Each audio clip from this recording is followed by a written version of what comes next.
खुलुमबाय इनसाइड एनि बर'आव आं मिथु बर'। थांनाय 24 सेप्तेम्बर खालि बिटिआरनि सदर सहर क'क्राझारनि पिडब्लिउडि मावख'आव टेन्डारखौ लानानै दुंहाव थासारि जानानै थाङो।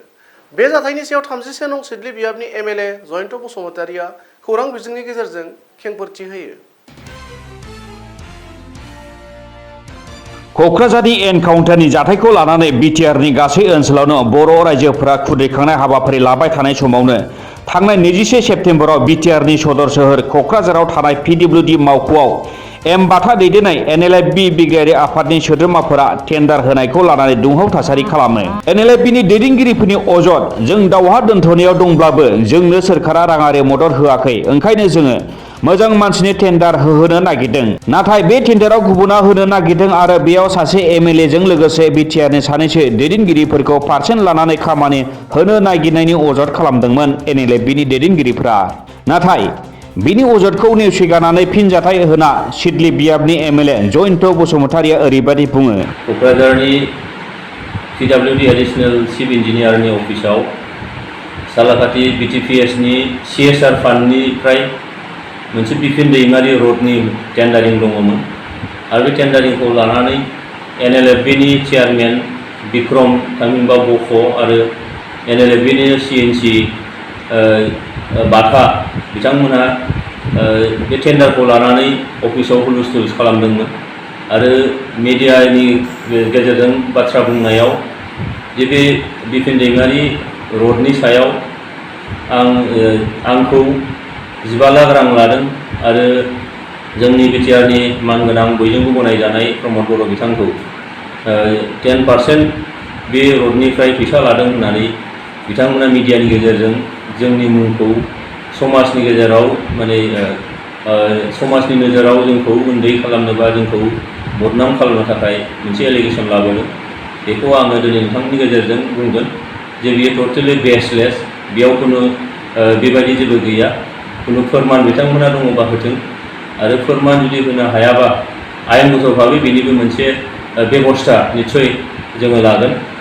ओंखायनो आङो खावलायदों जे दिनै बिथांमोनहा मोनसे आफाद दैदेननो थाखाय मोनसे सासे लिडारफोरनि खुगायाव खुनु फोरमान गैयाजासे सासे दिनै बिटिआरनि चिफ जाय बिथाङा थांनाय गोलाव सम बर' हारिनि रैखाथि सिनायथि सामोन्थानि थाखाय आफादाव थानानै हाबा मावबोदोंमोन आरो दिनै फैयै फैयै बिटिआर सुक्ति जाबाय। सुक्तिनि गेजेरजों बिथाङा बिटिआरनिबो चिफ जाफैबाय।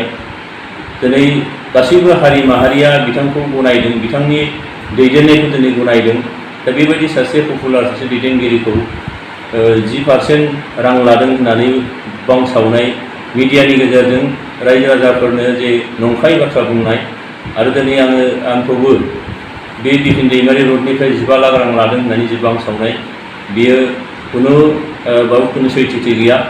रायजो राजाफ्रा बेखौ फोथायनो नाङा आरो दिनै जोङो बुंगोन जे दिनै बाथामोन बायदि बिक्रममोन बायदि बिथां दैदेनगिरिमोनहा हारि सिबिनो थाखाय होननानै बुंदों, हारिनि थाखायनो खामानि मावदों, हारिनि थाखायनो मावलांगोन, गोनां जायोबा गावखौ बावसोमगोन होननानै बुंनाय बाथ्रा बुंदों बिथांमोनहा।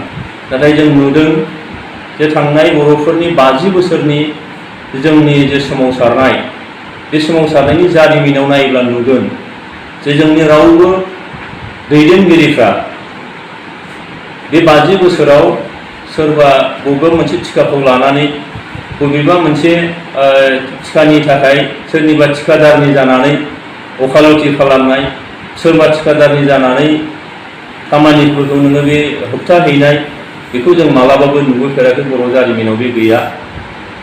बेनिखायनो जों खावलायदों जे जाथि सिबिनायनि बाथ्रा बुंदोंब्ला जाथिखौ अपमान खालामनाय बेनि खामानिफ्राय गोजानाव थानांगौ, बेयाव लोब्बा जानो नाङा। ओंखायनो दिनै बिथांमोना बेसलेस माखासे खोथा बुंनानै जेसेखि नाजायाथों मानो जे जोंखौ समाजनि नोजोराव उन्दै खालामनो। निउज डेस्क इनसाइड एनि बर'।